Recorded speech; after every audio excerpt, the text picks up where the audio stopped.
Vai. Muito bem, amigos. Um pouquinho atraso. Deixa eu trocar a máquina aqui. Vamos iniciar o nosso trabalho, fazendo a nossa prece.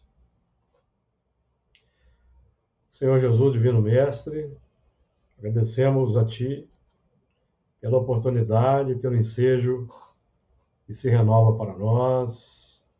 E aqui estamos reunidos para mais esta oportunidade de estudo, de aprendizagem, que nos é proporcionada por Ti.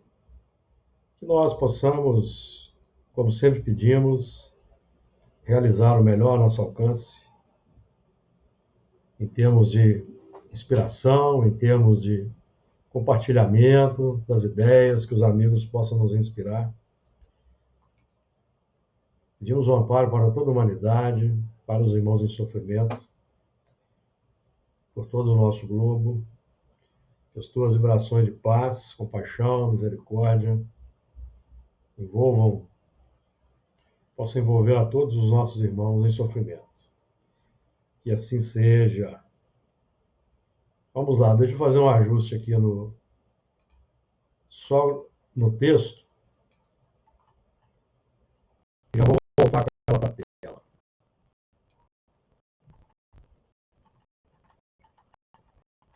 Nós vamos continuar então estudando o capítulo 8, versículo 2 de Gênesis, terminando, e avançar para o versículo 3. Então vamos lá. Gênesis de Moisés, capítulo 8, a partir do versículo 2. Vamos fazer aquela leitura que sempre fazemos e vamos dar sequência.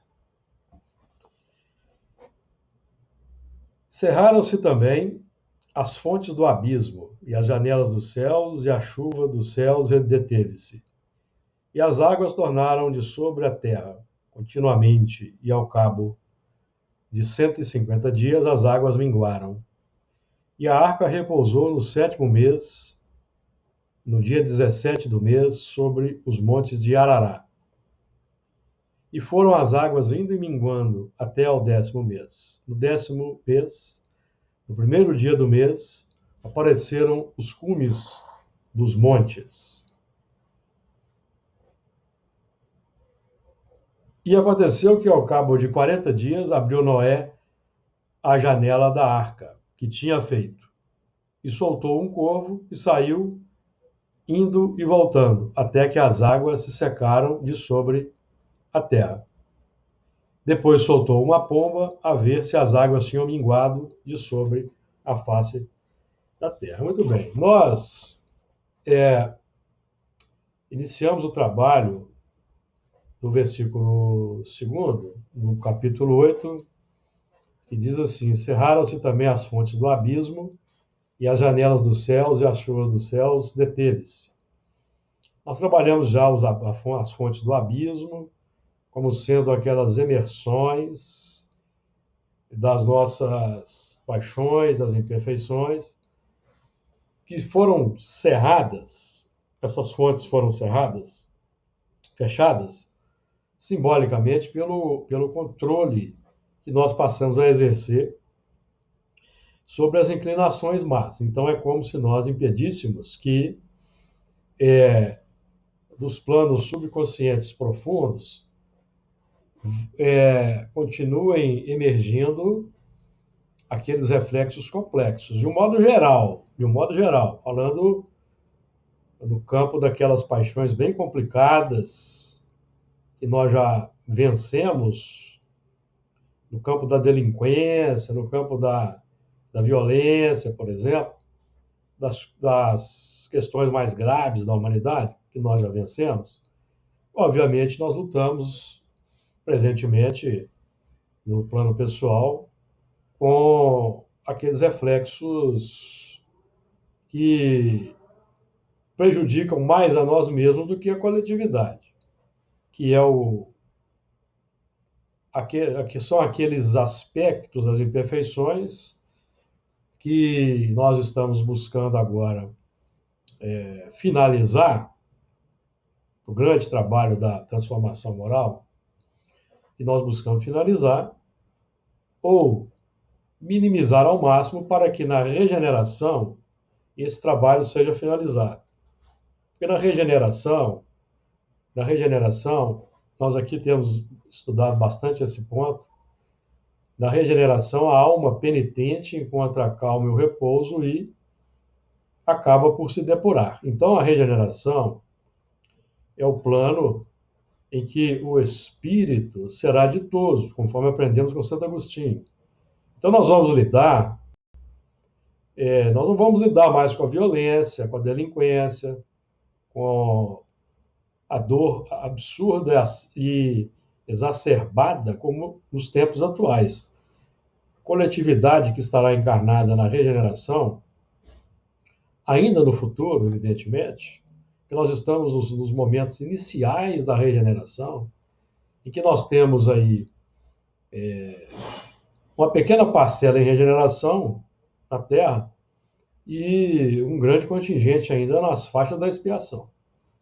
Então, na regeneração, aprendemos com Santo Agostinho, ninguém vai se achar em expiação. Então, espíritos que provocam expiação não estarão reencarnados.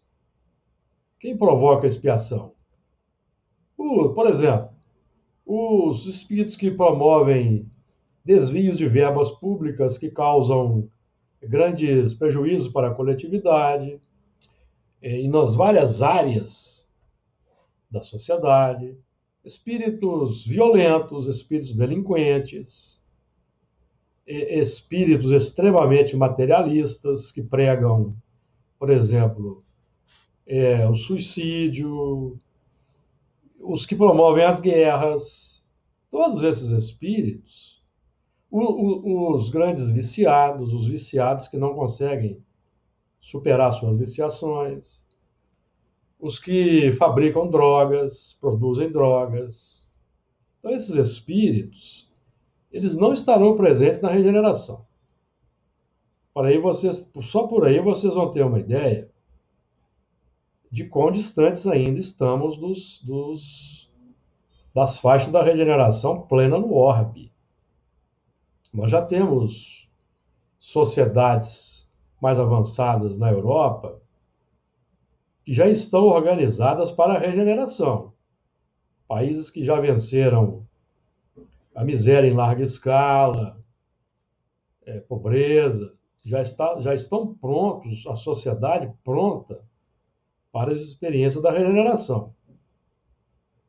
Então, nós até temos estudado, o Luiz trouxe até um ponto interessante na reunião anterior do Apocalipse, do livro Na Sombra e na Luz. Quem tem esse livro depois pode conferir. Capítulo, se não me engano, é o capítulo 4, não é isso, Luiz? Da segunda parte do livro Na Sombra e na Luz, em que o espírito, o Victor Hugo, que ditou a obra, venha nos informar que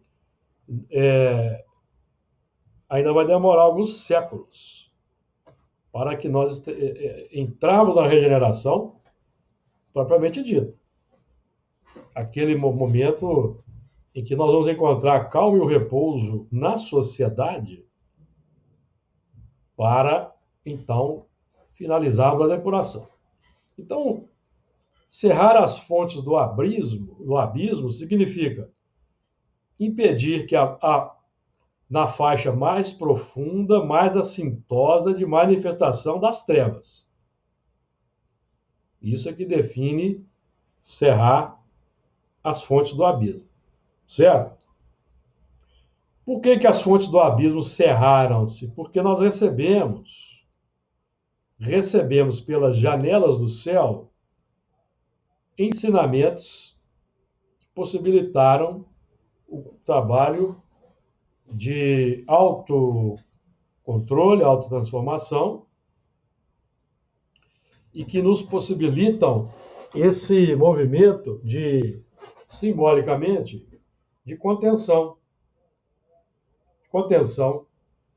das faixas do abismo. O texto que eu citei no livro Na Sombra e na Luz é na segunda parte do livro 2, capítulo 3, tá? Quem quiser depois pesquisar. Livro 2, capítulo 3, Na Sombra e na Luz. Aí vocês vão ter que ter a paciência de ler o capítulo nas suas páginas iniciais até chegar no ponto que eu citei. Então, as janelas do céu e a chuva do céu deteve-se. Então, é um movimento que subsequente à chegada de uma grande revelação. Então, nós tivemos, por exemplo, a doutrina espírita chegou em 1857 do século XIX. Uma data aí já que nós já estudamos aqui, que decorre de cálculos sobre as profecias de Daniel, 1857. Lá no capítulo 8 de Daniel, quando ele fala das 2.300 tardes e manhãs, que após o que o templo estará restaurado. Então, nós já fizemos aí, trouxemos aqui anteriormente, os cálculos que apontam a data de 1857. Então, com o advento da doutrina espírita em 1857, que foi a última grande revelação de Deus aos homens, de lá para cá, tivemos mais alguma? Não. Então, simbolicamente, a janela do céu fechou. Nós estamos trabalhando no âmbito dessa revelação, assimilando, apropriando, interiorizando. É como se essa revelação, a doutrina espírita, fosse aquele fermento que vai levedar toda uma massa, uma pequena parcela de fermento, ele leveda toda uma grande massa. Então, nós estamos trabalhando ainda, amigos, nos movimentos iniciais do Espiritismo na Terra. Embora passados já 200 anos, nós aqui já até temos especulado que nós somos espíritas de segunda oportunidade, muito provavelmente. Então, nós ainda, se a misericórdia de Jesus permitir, nós retornaremos ainda oportunamente em nova existência, para então, quem sabe, dar o grande passo do Espiritismo na Terra. Tudo indica que fora do terreno místico-religioso, mais no campo científico. É porque nós aprendemos, por exemplo, estudando a revista Espírita, em determinado ponto, encontramos a informação trazida lá por Allan Kardec, que no futuro deixará de haver religiões, como nós a entendemos hoje. Religião tradicional, religião dogmática, a religião que está preocupada apenas em aumentar o número de adeptos e não em qualificar esses adeptos para uma vida nobre e digna. Isso é que está faltando. Concordam? Porque o Brasil é um país católico, é um país cristão, concordam? Mas é o país no mundo onde mais se matam mulheres e transexuais. Então, alguma coisa está errada. Não está? Alguma coisa está errada. Então, o que falta? Falta a vivência interior da religião. Isso é que falta. E por isso que nós batemos muito nessa tecla aqui nos nossos estudos, porque para nós, Kardec deu um tom para nós, quando ele vai dizer que fora da caridade não há salvação, da prática do amor, e quando ele trata da educação, no Livro dos Espíritos, se não me engano, no seu comentário, a questão 917, quando ele fala da educação, a educação é a arte de formar caracteres, ou formar o caráter. E a educação é o conjunto dos hábitos adquiridos. Então, o que fala da nossa educação efetiva não é a filosofia de vida que nós admiramos no campo intelectivo. Mas o que fala da nossa educação em termos reais é o conjunto dos hábitos que nós manifestamos na sociedade. É o conjunto, associado à ideologia, evidentemente. Porque o espírita, o verdadeiro espírita, que é o sinônimo de espírita cristão para Allan Kardec, conforme aprendemos no Livro dos Médiuns, não é o que apenas admira a filosofia espírita, mas é o que a pratica e adota até as últimas consequências. O que é muito desafiador para todos nós, porque Allan Kardec estuda ali no Livro dos Médiuns, no capítulo 3, item 28, do método, 4 tipos de espíritas. E o verdadeiro é o espírita cristão. E não é só o que admira a filosofia espírita. Ele admira o fora da caridade da salvação. Mas na vida prática, ele demonstra na vida prática, pelos hábitos, que ele ainda não compreendeu a doutrina espírita em profundidade.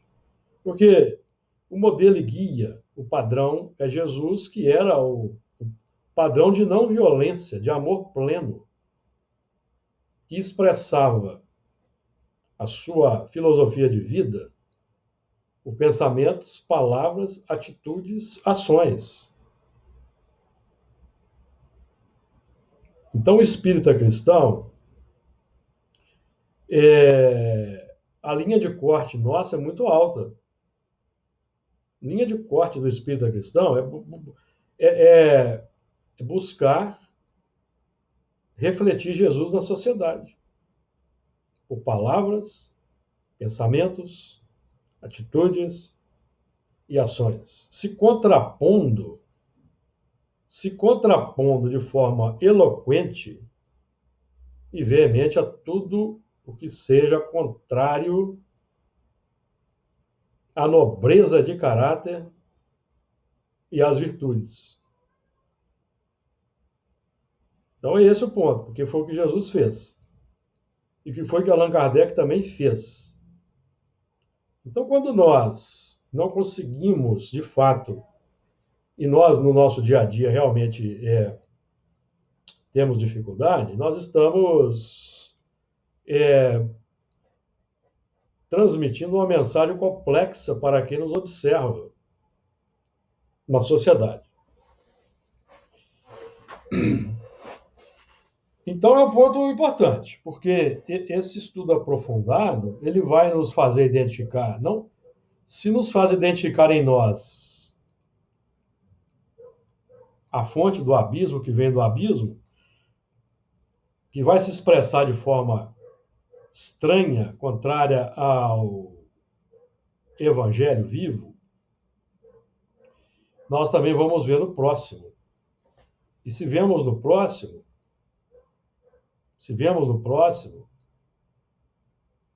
não importa se temos simpatia com o próximo, nós não vamos deixar de ter simpatia com o próximo, mas nós precisamos, se o próximo o próximo que se expressa de forma contrária, ele precisa de ter uma sinalização que ele está no caminho equivocado.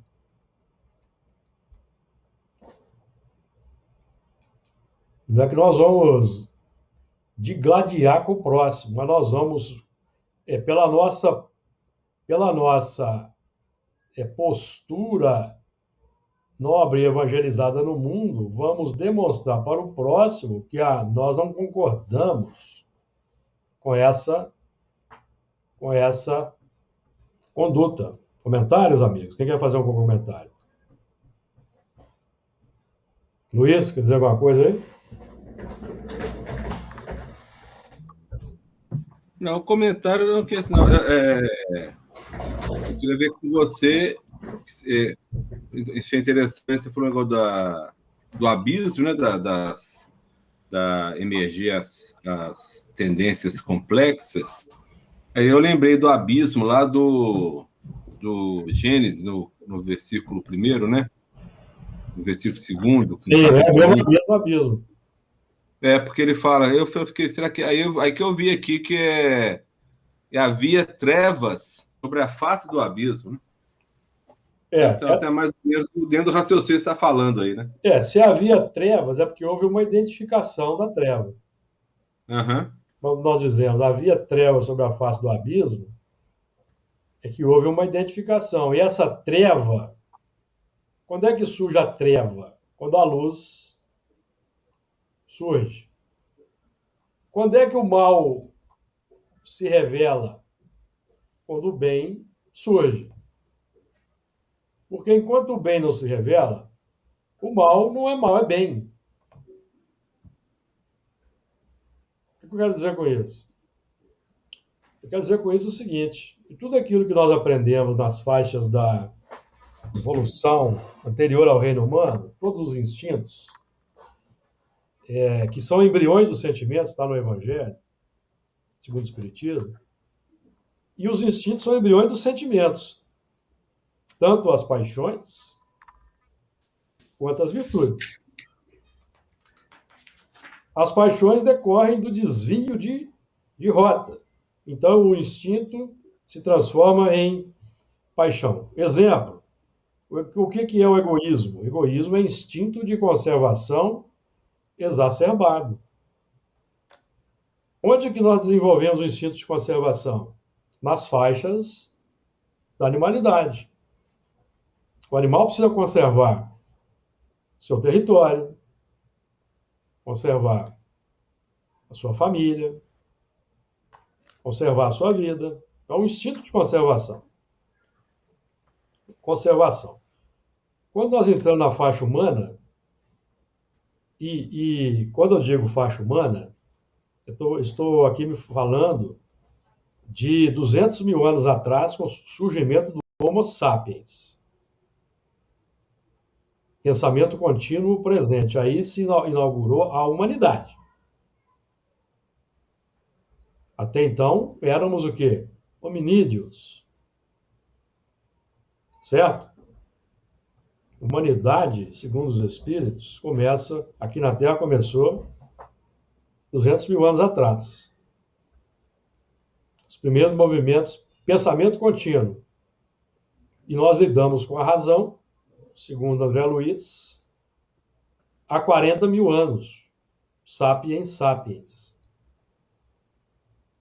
Com a chegada dos transmigrados de Capela, 40 mil anos atrás. Para então iniciarmos o trabalho da razão iluminada. Certo? 40 mil anos atrás. Mas somente de 6 mil anos para cá é que nós recebemos de forma veemente, de forma expressiva, os ensinamentos nítidos e claros para, então, a formação da razão iluminada. O que eu quero dizer com isso? Quero dizer o seguinte, que ao longo desses 40 mil anos, até 6 mil anos atrás, então 34 mil anos de contato social entre os transmigrados de um mundo avançado e os que estavam evoluindo na Terra, os novos. Contato social. Certo? Ali o chefe da tribo passando alguma noçãozinha melhor para os liderados na pauta do contato social, da imersão do abismo, do subconsciente, certo? Conselhos, ao longo do tempo. Aí, com o passar das eras, surgiu a comunicação, o alfabeto. Passar do tempo. Comunicação, alfabeto. Então, esse contato social vai sendo mais qualificado pela comunicação verbal, certo? Então, Moisés, o que Moisés representa? Moisés representa aquele profeta enviado por Jesus, aquele enviado sublime, que veio homologar uma fase cíclica de evolução na Terra. Quando Moisés registra na pedra os 10 mandamentos, aquilo representa a consolidação, o registro consolidado dos ensinamentos que foram difundidos por Jesus, governador do orbe, no seio de todos os povos, antes de Moisés. Então Moisés veio consolidar, fazer uma homologação, certo? Então declaramos para os devidos fins que a partir desse momento a Terra está preparada para iniciar o movimento que vai iluminar a razão. A humanidade está preparada. Tem uma ideia? Tem uma ideia aí, Luiz? O assunto não é fácil, não. O assunto é desafiador. Então, e hoje nós espíritas, nós lidamos até o presente momento, com o ápice dessa revelação. Por quê?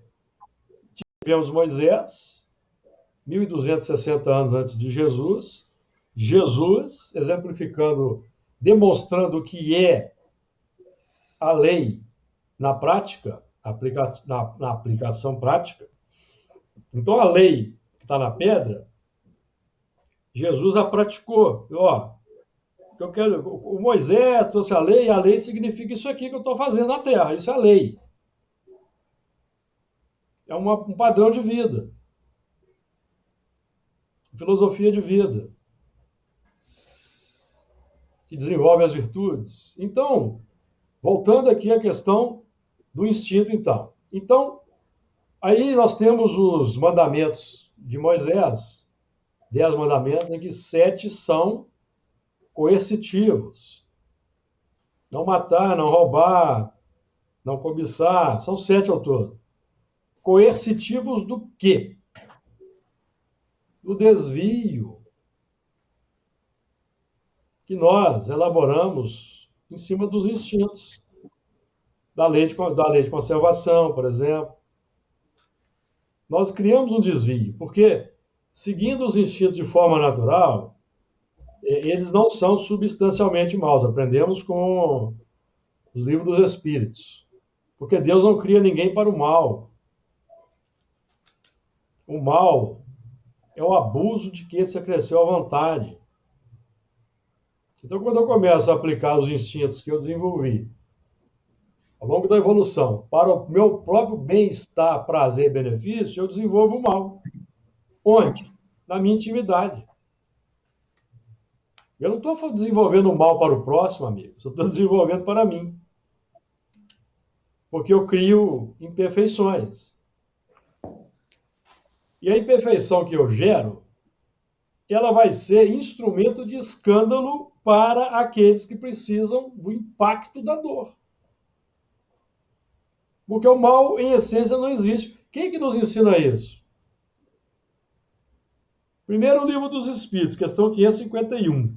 Nós aprendemos, não é? Quando é uma questão contraditória para muita gente. Questão 551 do Livro dos Espíritos. Ela vai dizer assim, Kardec pergunta lá.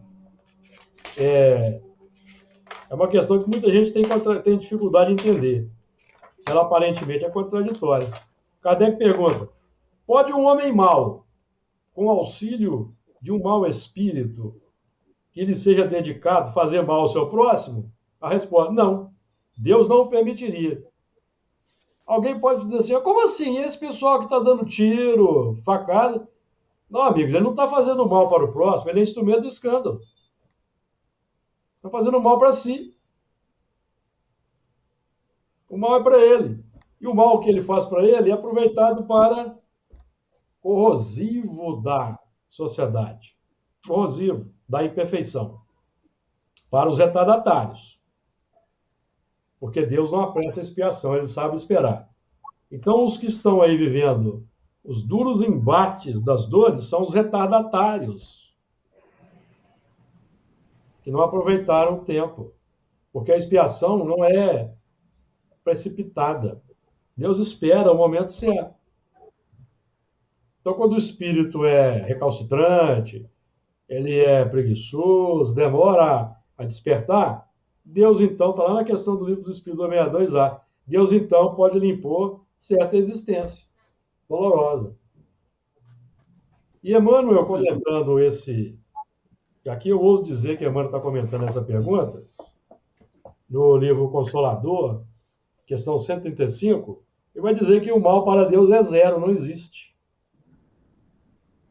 Nesse âmbito, amigos, o mal, essencialmente considerado, vai dizer Emmanuel, para Deus não existe, é zero. Porque ninguém tem o poder de causar o mal para terceiro, só tem o poder para causar o mal para si mesmo, que é o desvio que um instinto, o desvio do caminho natural seguro que o instinto bem trabalhado propõe. Então, os instintos são embriões dos sentimentos, paixões e virtudes. Isso está no Evangelho segundo o Espiritismo. Então, a força que gerou o instinto, que é o hábito repetitivo ao longo das eras, é a mesma força que vai gerar a virtude, o hábito repetitivo nobre. Na faixa do amor, da bondade, vai gerar a virtude. Diga lá, Luiz. Só para... Dentro que você está falando do... Quando a gente faz algo contra o próximo, estamos fazendo mal com a gente mesmo, é daí que Jesus, quando fala em Jesus em Marcos, né, que ele fala do... O que faz o mal para o homem não é o que entra pela boca do homem, mas o que sai dele. Exato. Né? Então, exato. Aí, que você está falando.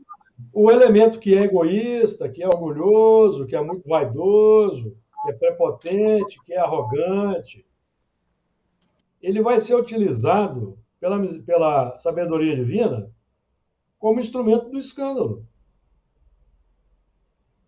Corrosivo da sociedade, que é o termo que o irmão Jacó usa no livro Voltei. Corrosivo de cristalização.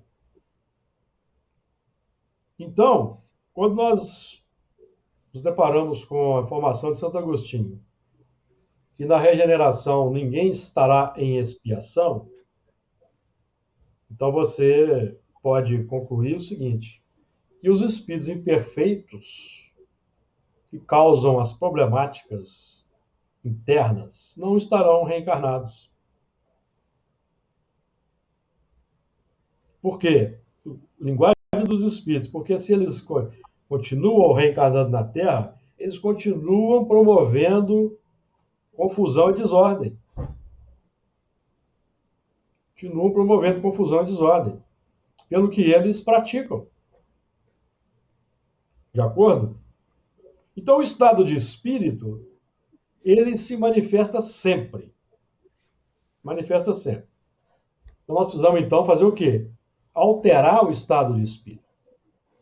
Então, para alterar o estado de espírito, temos a conjugação de dois fatores. O ensinamento que desce pelas janelas do céu, pela mediunidade, a doutrina espírita, por exemplo, um humanismo altamente qualificado, que vai, então, promover o fechamento das fontes do abismo, pela contenção da irreverência, da complexidade. Eu pergunto se tá claro aí, amigo. Você tem alguma complicação, alguma dúvida? Nós estamos trabalhando aqui com o tema nas faixas do conhece a ti mesmo e nessa pauta que o Luiz aí pontuou. Não é o que entra que contamina o homem, mas é o que sai. Júlio, Fala, Fernando. você chegou onde eu queria chegar, você custou chegar. Quando eu estou observando aqui, é que nós temos um tribunal, nós temos que estar atento e sempre consultar esse tribunal, que é esse que você disse aí, o conhece a ti mesmo, né? Eu estou observando aqui no final, quando Kardec fala para a gente, né? Se efetivamente, seguindo o conselho de Santo Agostinho, interrogássemos mais a miúde a nossa consciência, veríamos quantas vezes falimos sem que o suspeitemos, unicamente por não perscrutarmos a natureza e o móvel dos nossos atos. Quer dizer, é o tribunal que é a nossa consciência que nós precisamos consultar sempre para saber, para a gente passar a se conhecer. Exatamente. Né? Conhece-se a si mesmo, que fará com que a gente adquira mais luz e erre menos. E nós precisamos conhecer a nós mesmos para saber o nosso grau de evolução, o grau de o que nós estamos fazendo na Terra, porque nós somos, se Jesus é o modelo e guia, nós somos seus multiplicadores. Exato. E nós mentimos a esse propósito quando nós batemos no peito dizendo que somos cristãos, mas nós temos posições complexas no plano da sociedade, fazendo coro com violências, preconceitos e vai por aí afora. Então, olha, eu vou ler aqui a questão 1019, é a última questão do Livro dos Espíritos, que trata exatamente do que nós estamos falando aqui.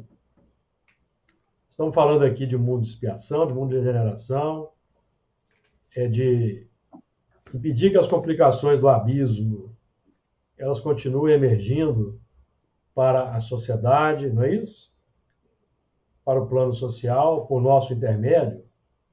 Então, a questão 1019. O reinado do bem poderá implantar-se algum dia na Terra? O bem reinará na Terra quando, entre os espíritos que a vêm habitar, os bons predominarem. Porque então farão que aí reinem o amor e a justiça, fonte do bem e da felicidade. Então, amigos, o amor e a justiça, fonte do bem e da felicidade, vai reinar quando os bons predominarem. É pelo progresso moral e pela prática das leis de Deus que o homem atrairá para a terra os espíritos bons e dela afastará os maus. Veja a importância disso. Nós é que vamos atrair os bons e afastar os maus pelo que nós estamos elaborando na intimidade e irradiando no mundo. Fala aí, Luiz. Você queria falar? Pode falar. Está dentro do que você falou, que você ia falar mesmo. Ou seja, não adianta ficar rezando, pedindo que eles venham até nós. Não adianta. Tem que mostrar que já estamos no caminho, que estamos merecendo, né? Exato. Estes, porém, aos maus, falando dos maus, estes, porém, só a deixarão, a terra, quando o homem tiver banido daí o orgulho e o egoísmo. Vocês estão vendo a dificuldade? Por isso que a regeneração ainda vai demorar. Não é como estão dizendo aí, que são os que não estudam a fundo, que vão dizer que nós estamos na regeneração. Nós estamos iniciando a regeneração. Nós aqui que estamos aqui estudando, Provavelmente estamos em regeneração, porque está caindo bomba sobre nossa cabeça? Não está. Nós estamos aí levando bala perdida? Não estamos. Estamos passando fome? Não estamos. Falta dinheiro? Não falta. Nós temos facilidade de nos transportar para os nossos compromissos? Temos. Então, nós não estamos em expiação, amigo, estamos na regeneração. Agora, o grosso da humanidade não está. E nós temos que ajudar esse grosso da humanidade. Aproximai-vos do momento em que se dará a transformação da humanidade. Transformação que foi predita e cuja chegada é acelerada por todos os homens que auxiliam o progresso. Progresso moral, amigos. Ela se verificará por meio da encarnação de espíritos melhores que constituirão na Terra uma geração nova. Então, os espíritos dos maus que a morte vai ceifando dia a dia, e todos os que tentam deter a marcha das coisas serão daí excluídos, pois que viriam a estar deslocados entre os homens de bem, cuja felicidade perturbariam. Vão ser excluídos. Irão para mundos novos, menos adiantados, como os exilados de Capela vieram para cá, 40 mil anos atrás. Desempenhar missões penosas, porque eles não vão em punição.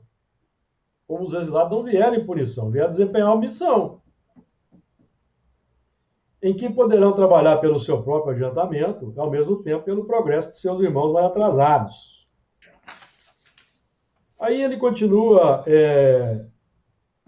outros pontos aqui, mas eu queria ressaltar esse aí, que é o ponto importante para nós aí. Então, a nossa transformação, de fato, pelos esforços, os esforços que empreendemos para domar as inclinações más, vai atraindo os bons espíritos e vai expulsando os maus espíritos. E hoje, o movimento que acontece na Terra hoje é aquele descrito na parábola do joio e do trigo.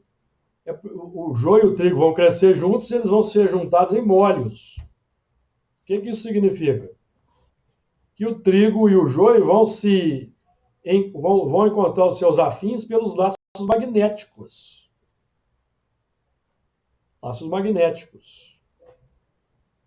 E são reunidos magneticamente, automaticamente, depois da desencarnação. Aí são levados em bloco da Terra. É assim que se dá vai se dando o movimento da transmigração, que está em pleno andamento, porque é o que nós temos visto na nossa reunião e estamos sabendo que vem ocorrendo em outras reuniões também. Então, o movimento vem sendo realizado. Então, quando nós observamos o quadro do mundo, da complexidade aí, por exemplo, em que nós detectamos avanços aí nos dois extremos do espectro político, extrema-direita, extrema-esquerda, principalmente a extrema-direita, que é o que chama a atenção nos tempos atuais. Por que isso está acontecendo? Vamos analisar. Até os anos 60, a Terra tinha uma população de 2 bilhões de encarnados. 2 bilhões de encarnados. Hoje, dos anos 60 para cá, num espaço aí de 60 anos, saltamos de 2 bilhões para 7 bilhões e meio, quase 8, certo? Então, o que significa isso? Que os espíritos, aqueles que tentaram implantar os totalitarismos na Terra na metade do século XX, na primeira metade do século XX, estão de volta, espalhados no mundo. O que define que muitos não estão conseguindo vencer a tendência, porque eles querem repetir. Querem repetir. Então é por isso que nós vemos xenofobia, homofobia, feminicídio, que são aqueles espíritos que odeiam os diferentes, que não querem aceitar as diferenças. Os diferentes querem impor uma padronização. Por exemplo, o regime fascista e nazista que quis fazer isso na Terra. Impor uma... O comunismo também, lá da extrema esquerda, também quis fazer a mesma coisa. Uma padronização da humanidade. Lembram-se disso, dos movimentos? O fascismo, o nazismo e o comunismo. O comunismo na sua feição mais complexa, porque nós temos um texto belíssimo de Emmanuel falando do comunismo cristão. Livro Perguntas e Respostas de Francisco Cândido Xavier. Vocês acham o PDF desse livro e vocês podem ver lá o Emmanuel falando do comunismo cristão. Não tem nada a ver com esse comunismo totalitário, que do mesmo modo que o fascismo e o nazismo trouxeram complicações para a Terra. Mas hoje um comunismo nesse padrão bem arraigado praticamente não existe mais na Terra. Quando se olha para a China, por exemplo, a China hoje é mais um sistema capitalista na prática do que comunista. Raiz. A China hoje é o país que tem o maior número de bilionários por metro quadrado. Então a gente precisa de ter uma visão mais abrangente do mundo e deixar de fazermos aquelas análises rasas, muitas vezes na onda dos fundamentalismos rasteiros, que fazem as rotulações rasas e você não entende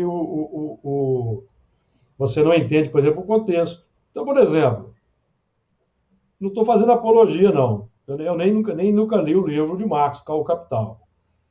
Mas eu sei que que a minha esposa é professora de História, eu sei que... Por que surgiu o comunismo no mundo, o Capital de Karl Marx? Porque na época de Karl Marx, no início da Revolução Industrial, mulheres e crianças trabalhavam 12 horas por dia. 12 horas por dia, mulheres e crianças. Então, se você tem um extremo absurdo de um lado, vai surgir os extremos do outro. Então levantaram-se pensadores contra... Vocês acham que isso é um sistema humano? Mulher e criança tem que trabalhar 12 horas por dia? Sem direito trabalhista? Porque naquele tempo não tinha. Esse é um sistema humano ou é um sistema desumano? Vocês acham que esse sistema ele está muito bem definido aqui por Kardec? Veja que interessante, ó. Tendo aí no plano aí da análise, esse sistema aí do capitalismo selvagem, daquele tempo, eu quero que vocês façam uma reflexão. Se o que Kardec vai dizer aqui, ó, se ele está se referindo a esse tipo de sistema. Vejam bem. É o capítulo 9, item 5. Os que são brandos e pacíficos. Mas o que queria Jesus dizer por estas palavras? Isso aqui é Kardec escrevendo, tá, amigos? É Kardec que está dizendo. Bem-aventurados os que são brandos, porque possuirão a terra, tendo recomendado aos homens que renunciassem aos bens deste mundo, e havendo-lhes prometido os do céu. Enquanto aguarda os bens do céu, tem o homem necessidade dos da terra para viver. Óbvio. Se existem bens materiais, todos que os habitantes têm direito de possuírem bens materiais. Certo, amigos? Apenas o que ele lhe recomenda é que não ligue a estes últimos mais importância do que aos primeiros. Por estas palavras, aqui vem um ponto importante que eu quero que vocês aqui contextualizem lá o que acontecia no início da Revolução Industrial. Que ainda acontece no mundo, tá? Por exemplo, lá no Catar, onde estão construindo os estádios para a Copa do Mundo, existe também uma exploração absurda de mão de obra, quase escrava, lá pelos os sheiks árabes. Só para vocês terem uma ideia, que isso ainda existe no mundo. Aqui no Brasil ainda tem muito problema de trabalho escravo. Então, tendo em vista isso, o trabalho escravo, condições desumanas, o que acontece no Catar e o que aconteceu lá nos primórdios da Revolução Industrial, olha o que Kardec vai dizer aqui, vê se Kardec não está bem atual. Por aquelas palavras, quis dizer Jesus, né? Por aquelas palavras, Jesus quis dizer que até agora os bens da terra são assambarcados pelos violentos, em prejuízo dos que são brandos e pacíficos. E a estes falta muitas vezes o necessário, ao passo que outros têm o supérfluo. Promete que justiça lhes será feita, se na terra como no céu, porque serão chamados filhos de Deus. Quando a humanidade se submeter à lei de amor e de caridade, deixará de haver egoísmo. Lembra-se da questão 1019? Que foi respondida por... Acho que é São Luís. Só buscar aqui, ó, rapidinho. É São Luís. São Luís. São Luís, estou aqui em mãos. Vê se Kardec não está sintonizado. Quando a humanidade se submeter à lei de amor e de caridade, deixará de haver egoísmo. O fraco e o pacífico já não serão explorados, nem esmagados pelo forte e pelo violento. Tal a condição da Terra, quando, de acordo com a lei do progresso e a promessa de Jesus, se houver tornado o mundo ditoso, por efeito da expulsão dos maus. Não está de acordo com o que está dito lá na questão 1019? Ó, e só para vocês terem uma ideia, tá? Aqui para contextualizar bem, quando os espíritos aqui, Kardec faz referência ao mundo ditoso, quando a Terra estiver tornado mundo ditoso para Santo Agostinho, capítulo 3 do Evangelho segundo o Espiritismo, item 19, é o mundo de regeneração. Está lá no último parágrafo do último texto de Santo Agostinho, no capítulo 3, que conclui sobre os mundos de regeneração. Então, a conceituação de Santo Agostinho é que o mundo de regeneração já é o mundo ditoso, certo? E o mundo ditoso, propriamente dito, é só uma consequência, uma ampliação das condições de felicidade, porque as condições de felicidade elas vão se instaurar na regeneração e vão crescendo daí para frente. Daí para frente, amigos. Então, quando tudo indica que o Espiritismo agora está fazendo o seu trabalho de lenta fermentação na sociedade, com muita dificuldade. Não é? Em meio a uma sociedade bastante heterogênea, que ainda flerta com movimentos complexos. Então, a vivência de Jesus ainda se contrapõe de forma muito contundente. Quando nós comparamos o que Jesus dizia e pregava com o que muitas lideranças mundiais hoje fazem e pregam, a distância é muito grande. A diferença é muito grande. E nós estamos aqui na Terra para melhorar o mundo. Melhorar o mundo. Na nossa atuação diária, favorecer para que esse advento pelo menos da nossa parte, não seja atrasado.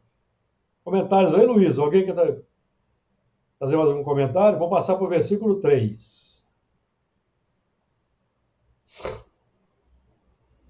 Então, nós estamos vivendo um momento em que nós estamos confirmando, por exemplo, nós trabalhando no terreno da mediunidade, nós estamos confirmando tudo que temos aprendido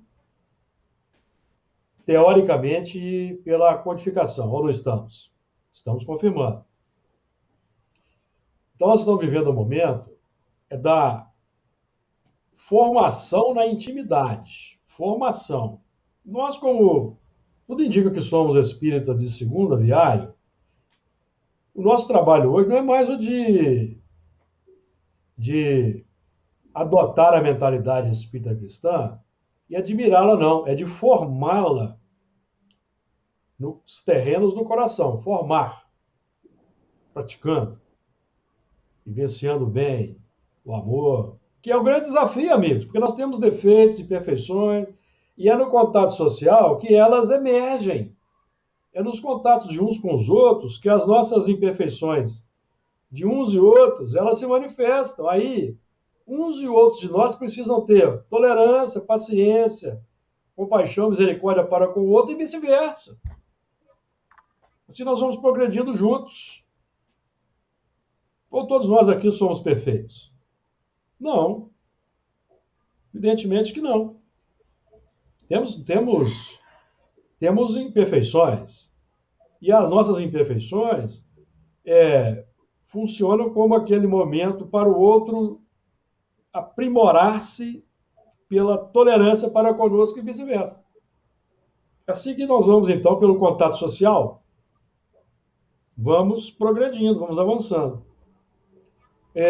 Versículo 3. E as águas tornaram de sobre a terra continuamente, e ao cabo de 150 dias, minguaram. Então, nós estamos trabalhando com as águas do dilúvio. Nós estamos trabalhando não com um fenômeno exterior, que alagou a terra, não. Sabemos que o dilúvio não foi universal, que houve realmente alagamentos na antiguidade,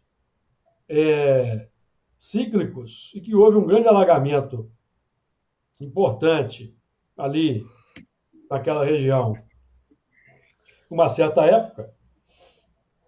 Mas nós estamos trabalhando aqui com o movimento de exacerbação das paixões, que é o dilúvio, como hoje, certo? Então, e as águas tornaram sobre a terra continuamente.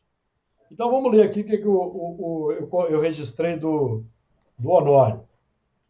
Definindo que todo processo de respaldo ou de reajuste vai sendo drenado também num certo ritmo, não de imediato, em função do tempo que as causas levaram para a instauração no passado. O que nós estamos estudando aqui? É que nós vamos trabalhando gradualmente com as dificuldades, as imperfeições, que é o esforço por domar as inclinações más.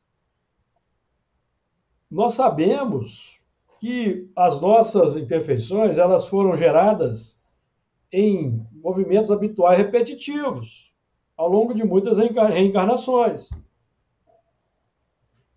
em outros mundos, porque nós somos da turma dos exilados.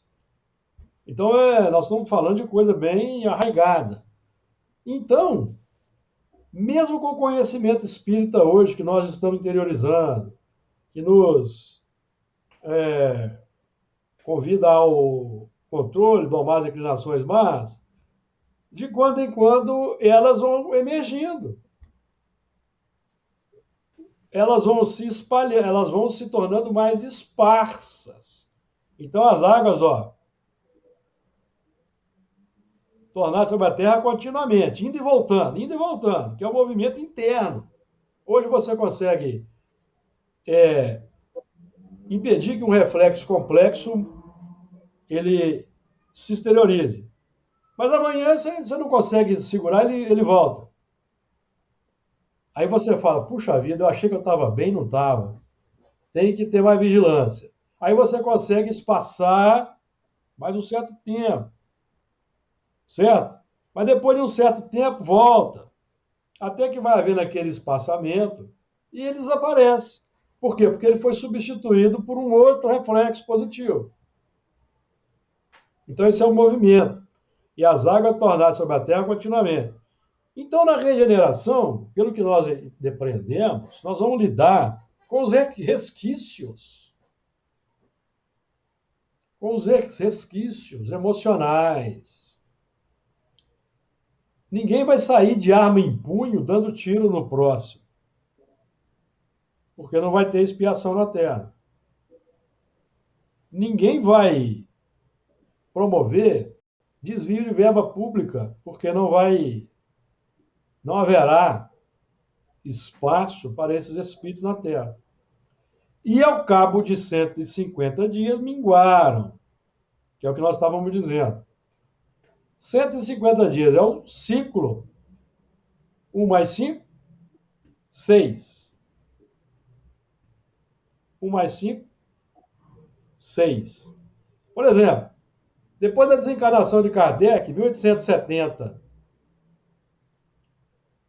1870 mais 150 anos, quanto que dá? Você sabe?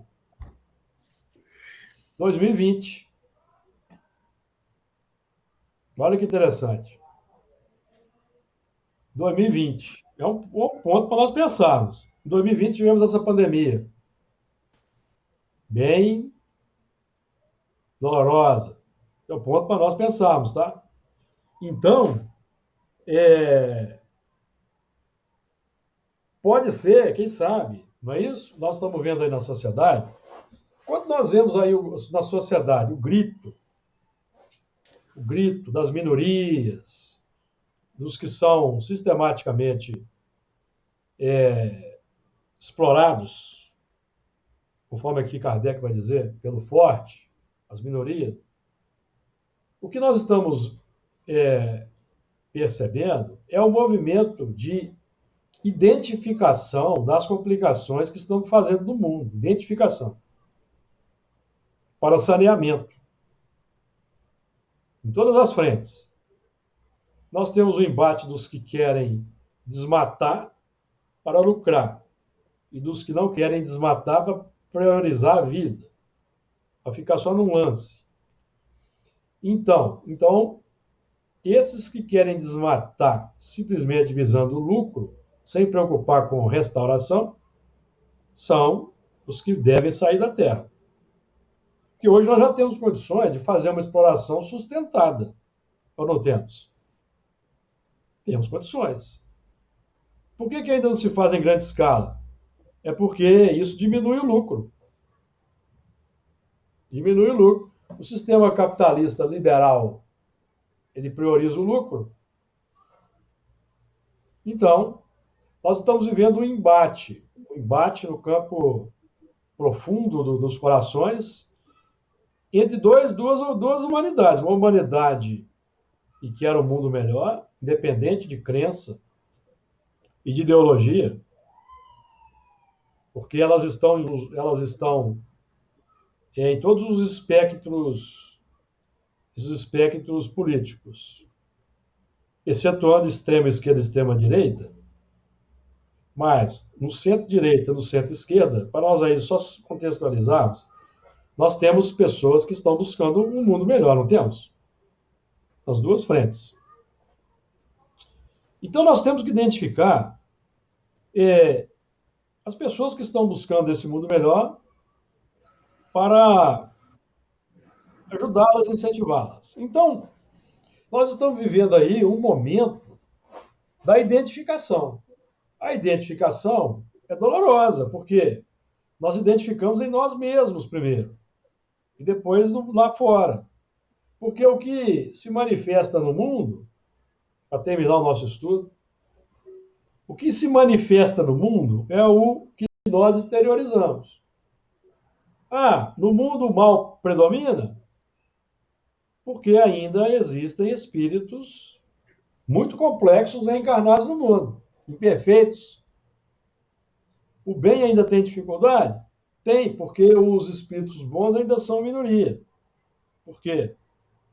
Conforme Kardec vai ressaltar na Gênese, lá no último capítulo, capítulo 26, capítulo 18, item 26, se não me engano, ele vai dizer que para que a Terra seja um mundo feliz, fazendo coro com o que nós já lemos aqui, de São Luís, basta que ela seja habitada somente por espíritos bons, tanto encarnados quanto desencarnados. Então, o trabalho, para nós, não está difícil, não. Estaria difícil se Kardec dissesse que, para que a Terra seja um mundo feliz, basta que ela esteja habitada por espíritos superiores, encarnados e desencarnados. Aí estaria difícil para nós. Mas como ele diz que basta que ela seja habitada por bons espíritos, então, amigos, o trabalho para nós está relativamente fácil. Então, que Jesus nos abençoe, permita que nós estejamos de volta na semana que vem.